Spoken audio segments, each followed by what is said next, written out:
A good night of Shabbos, entering in the Shabbos of Vayetze, Parshas Vayetze.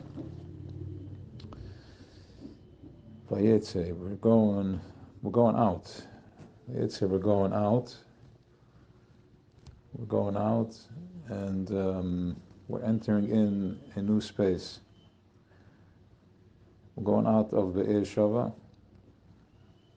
Be'er Shava is the Be'eres that of Ram Yitzchak that they dug, and some of them were closed and some of them were not closed back by the Pelishtim. And that is, Be'er Shava is the seven midas. Within the seven midas that we operate from, we operate of. And entering into Charan is Charan Af. Charan is the dream state. Charan is where there is separation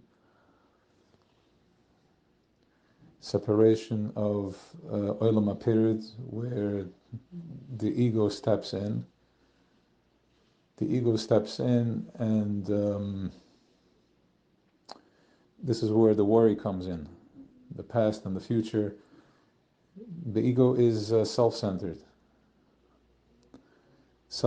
where is it's Olam HaToyu. It's where the attributes, the midas, are not working with each other. They're overtaken. There's an ego. They're overtaken by each other. One dominates completely over the other. And when there's only one, when you stand on one toe, you can't stand for too long before it collapses.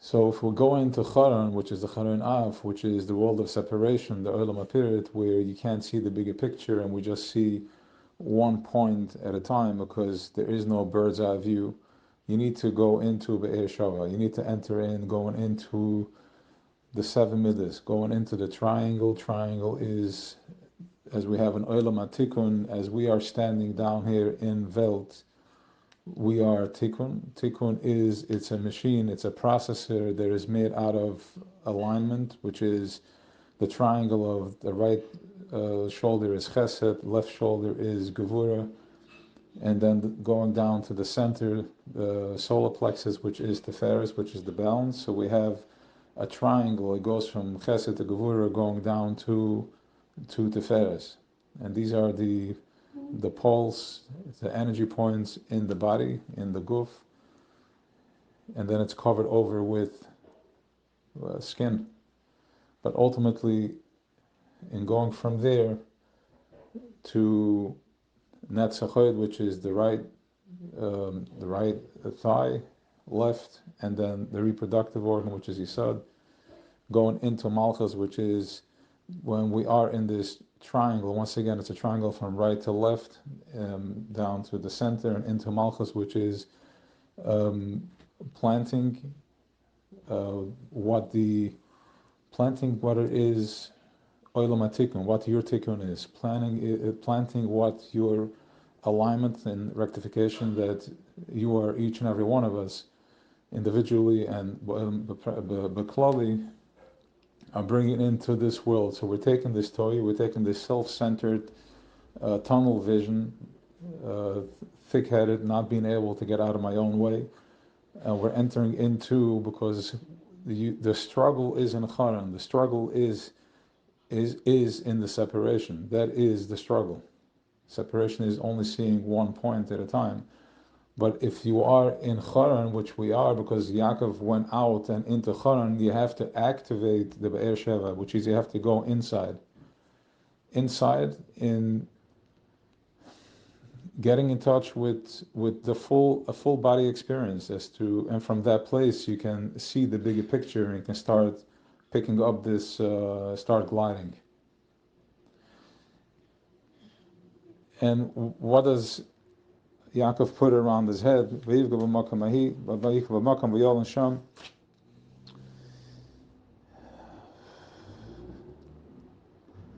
So it says over here that is, which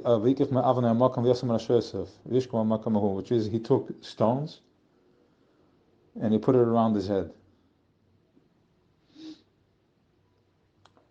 You put it around his head. What is this? These stones are aleph beis. These are the oisias, they're the letters. Aleph beis.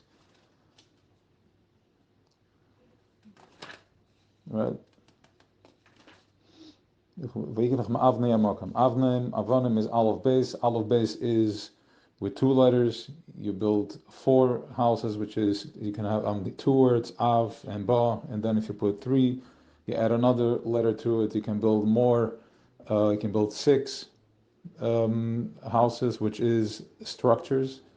If you have the right oisias, until now you operated only with a limited amount of oisias, but if you put in the right letters, you add the right letters, you can start building bigger and bigger and more options of reality, more options of your reality, of the thinking that you have to bring into this toyu, into this chaos that we are all right now in the center of. We're in Charan, the wind is blowing, it's confusion. So you have to go inside with going into Be'er Sheva, back inside. But now that we're in Charan, you have to go back to going to inside, going into the to the attributes, and having the triangle in the head, which is right brain Chochmah, left brain Bina, and center Das, which is right brain is intellect, and left brain is understanding, Bina, understanding, and then Das is the connector, and then on top of that is also the Keser. So it's once again a triangle. I have three triangles, a triangle effect, and they keep feeding off each other.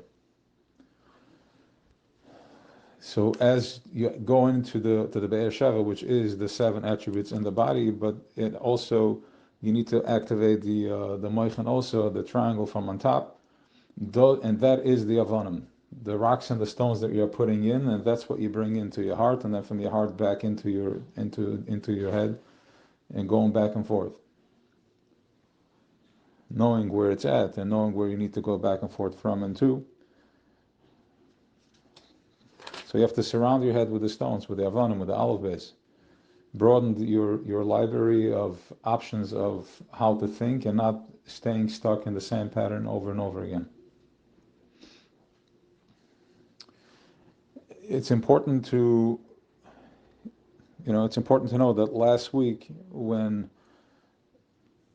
Esav wanted to give the brachas, Yitzchak wanted to give the brachas to Esav, and Rivka overheard, and she told Yaakov that he should go and bring the Gediyah to bring the goats, and to make food for Yitzchak Avinu, and he should take the brachas. And Yaakov says that, what if he feels my hands, and what if he recognizes that it's not me? And then Rivka tells him Shema B'Koili twice, and listen to my voice. And when he comes in, exactly as he suspected or predicted, his worry, that's exactly what happened. That Yitzchak told him, I want to feel your hands and see if it's you. And then his mother told him, listen to my voice. Shema B'Koili, Ata B'ni Shema B'Koili. Yeah, Ben Yud, yes. So Ata B'ni is Ben Yud, is the son of all the 10 spheres, rather than Olam HaTikun, rather than Esav, which is Olam HaToyu, which is not the 10 spheres. He operates with one at a time. When he sees something, he can't, he just loses himself, because he operates only with one of the attributes. That's Olam HaToyu. That's why the Shvira happened. So as Yaakov Avinu tunes in and he taps into his mother's voice, he receives the brachas. He gets the brachas. And this week we're going into this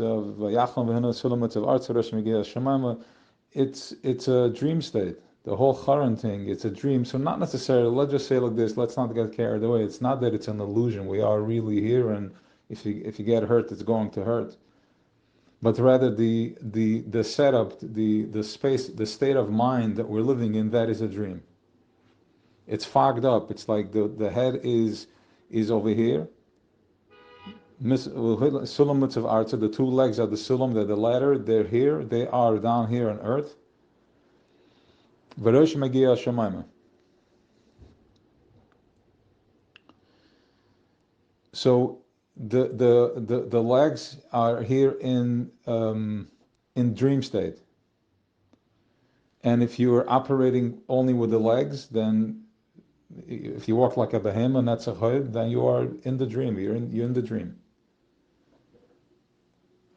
But if you go in Rosh Magia Shemaim, if you go into the Al-Abyss and the Oasis and the letters, you're like, what is it? What am I doing? What did I do today? When you're doing a good deed, or when I learned something, daven, tefillah, the whole thing is about tefillah. So when I do that, is Rosh Magia Shemaim. In other words, you can activate Olam HaTikun. You can activate with a full deck of cards. And then Malach Elikim, Olam V'Yordim Boy. Instead of being stuck in my das tachten, in my low level, low vibrational avonim that I have in my head, because I'm operating only from my ladder, from my dream state, I'm stuck and going in a repetitive cycle over and over again. I'm going into V'resh Megeh Shemaim, but then I'm going into my head and I'm putting in high vibrational Legos, high vibrational rocks and Legos in my brain. I start building a high vibrational structure. The building looks as to the type of stones that you build it with. How is it designed, outside and inside? The inside is what's most important. The outside is irrelevant. I mean, it's relevant, but we're just for the sake of where it's at. It's the inside that matters. And when you go up and down the ladder with these high vibrational thoughts, what do I want? I want to be connected. I want to go into dveikus. I want to feel. I have gratitude, davening, expressing, aligning. The most important thing is that davening from once you activate all the midas, once you activate all the attributes, and you're fully in the body, feeling it, then when you daven from that place is Vashem Nitzav Olav. V'hine Hashem Nitzav Olav. Which is when you're going in, when you finally align the pain or whatever the stuckness that you have from where it's coming from, and you're davening from that place, is Hashem Nitzav Olav. It opens up. You're back into your Be'er Sheva from the Charan, and from there, you wake up. And the whole thing is like once Ya'akov sees that, so to speak, so as Ya'akov sees that I'm not, let's just say like this, once he sees that whatever he says and whatever stones he puts in his head, that's what comes out of the speech, that's what comes out of the mouth, affirming it, then he gets it, and what he does is he makes a neder, which is, it was always a question as a kid, like, okay, I'm telling the Eibishter that if you're going to give me riches and everything I need, and I'm going to come home safe, I'm going to give you meiser. I'm going to give, a percentage to you. So the question as we grew up is like, okay, it's nice. I want to make a deal like that too. That if everything goes well, and then everything goes well for him, so I'm making a deal. So what are we still waiting for? So once he realizes that, as he says, then that's what happens. He's not making a deal. He's saying the way it is. He's putting the stones, he's putting the alabas in his mouth, and he speaks it into Malchus. And he's saying that I'm going to be successful, I'm going to be safe, and you're going to protect me, and I'm going to get back home to my home safe, and I'm going to give 10% to you. 10%, which is basically, if you want to talk about 10 is all the 10 midas. Everything will be to you. Everything will be Vashem Nitzav Olav. The 10 midas. Aser Asren Yilach. So then, if you live in the 10%, which is the 10 midas, or even, with a percentage of each one of them, then everything is, you're aligned. You're connected. And then he picked up his feet, and it was it was easy for him to walk. Like how is it when you walk, when you're excited and you go somewhere and you're waking up refreshed and just starting the day that way? It moves automatically. Yeah. So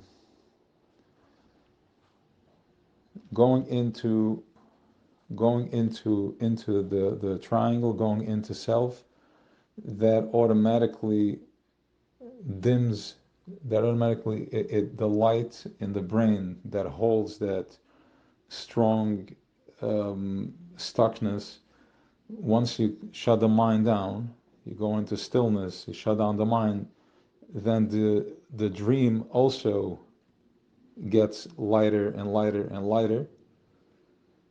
And then as a Ratzav Shuv, you go back, and then you come back, the muscle gets stronger, and then there is a shift. Then there is a shift. The shift is because it can only exist with the brain waves that's being sent out. As the light bulb, if the light bulb, imagine if the light bulb in the brain is at 100% light, and then you dim it to 80, and then to 50, 40, 30, what happens? The shadow becomes bigger and bigger and bigger. And as you open up the light, the shadow becomes less and less and less. The darkness becomes less and less and less. So as you go on dimming the light, and you're becoming more and more aware of the illusion of the stuckness where you're at, until when the light is completely out,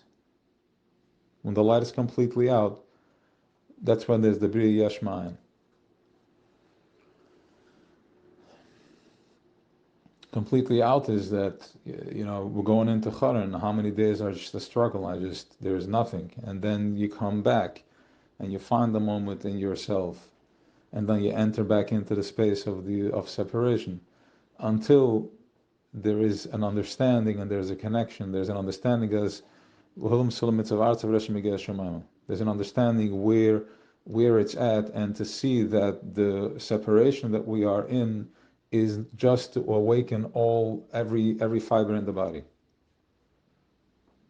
But of course, there has to be a ratzav v'shuv. You have to first have one moment of connection, and then going back, and then there is like the plane takes off, and then there is a pause for a minute. It balances out, and then you go forward, and then back and forward.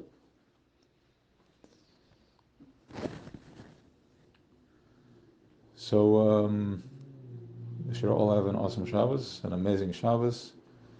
It's interesting that the hostages are being released, 13 of them. 13, why 13? I don't know, nobody knows. Why not? There was supposed to be 15 each day for the next few days, and now it's 13. 13 is Echad. Okay, just a fun fact. Have an awesome Shabbos.